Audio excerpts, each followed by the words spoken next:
ലക്ഷദ്വീപിൽ 50 വർഷമായി പ്രവർത്തിക്കുന്ന സ്കൂളുകൾ തമ്മിൽ ലയിപ്പിച്ച സർക്കാർ നടപടിക്കെതിരെ പ്രതിഷേധം. കഴിഞ്ഞ ദിവസമാണ് സൗത്ത് JB സ്കൂൾ നോർത്ത് JBയിലേക്ക് മാറ്റി ഉത്തരവിറക്കിയത്. 3 കിലോമീറ്റർ ദൂരെയുള്ള സ്കൂളിലേക്ക് എത്താനുള്ള പ്രയാസം ചൂണ്ടിക്കാട്ടി വിദ്യാർത്ഥികളും രക്ഷിതാക്കളും രാഷ്ട്രീയ സാമൂഹ്യ സാംസ്കാരിക പ്രവർത്തകരും സൗത്ത് സ്കൂളിലെത്തി പ്രതിഷേധിച്ചു. വിവരങ്ങളുമായി ഷപ്നയാണ് ചേരുന്നത്. ഷപ്ന, എന്താണ് അവിടെ ഉണ്ടായ കാരണം? ഈ ലയിപ്പിക്കാനിടയായ സാഹചര്യം എന്താണ്? മറ്റു വിവരങ്ങളും കൂടി. സംഗീത, നാഷണൽ എഡ്യൂക്കേഷൻ പോളിസി പ്രകാരം 1 കിലോമീറ്റർ ചുറ്റളവിൽ ഒരു LP സ്കൂൾ എങ്കിലും ഉണ്ടാകണം എന്നതാണ്. അത്തരത്തിലുള്ള ചട്ടം നിലനിൽക്കെയാണ് ഇത്തരം സ്കൂൾ മാറ്റം എന്നാണ് ലക്ഷദ്വീപിൽ നിന്നുള്ള പ്രദേശവാസികളുടെ പ്രതിഷേധത്തിന് കാരണമാകുന്നത്. 3 കിലോമീറ്റർ അപ്പുറത്തുള്ള സ്കൂളിലേക്ക് പോകാനാണ് കുട്ടികളെ നിർബന്ധിക്കുന്നത് എന്ന് മാതാപിതാക്കൾ പറയുന്നു. അതോടൊപ്പം തന്നെ ഇത്തരത്തിൽ സ്കൂൾ മാറ്റം സംബന്ധിച്ച് ഹൈക്കോടതിയെ ഇവർ സമീപിച്ചിരുന്നു. എന്നാൽ ഹൈക്കോടതിയിൽ നിന്ന് തീരുമാനം വരുന്നതിന് മുമ്പ് തന്നെ അഡ്മിനിസ്ട്രേഷൻ ഇത്തരത്തിലൊരു നടപടിയിലേക്ക് പോയി.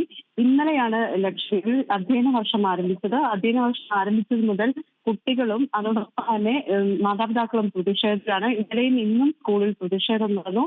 50 വർഷത്തിലേറെ പ്രവർത്തിക്കുന്ന സ്കൂളാണ് ഈ രീതിയിൽ 2 സ്കൂളുകൾ തമ്മിൽ ലയിപ്പിച്ചത് എന്നാണ് ലക്ഷദ്വീപ് നിവാസികൾ പറയുന്നത്. അതോടൊപ്പം തന്നെ 5 സ്കൂളുകളായിരുന്നു ലക്ഷദ്വീപിൽ ഉണ്ടായിരുന്നത്. ഇതിൽ ആദ്യം ഒരു സ്കൂൾ നിർത്തലാക്കി. ഇപ്പോൾ പിന്നീട് 4 സ്കൂൾ ഉണ്ടായിരുന്നതിൽ ഇപ്പോൾ ഒരു സ്കൂൾ കൂടി ഇത്തരത്തിൽ ലയിപ്പിക്കാനുള്ള നീക്കം പ്രതിഷേധാർഹമാണ് എന്ന രീതിയിലുള്ള പ്രസ്താവനകളും വിവിധ രാഷ്ട്രീയ പാർട്ടികളുടെ നിന്ന് വരുന്നുണ്ട്. ഏതായാലും ഇവർ നിയമപരമായി തന്നെ ഇത് നേരിടാനാണ് നീക്കം. ലക്ഷദ്വീപിൽ ഇന്നും പ്രതിഷേധം ഇതുമായി ബന്ധപ്പെട്ട് നടന്നിരുന്നു. ശരി ഷപ്ന.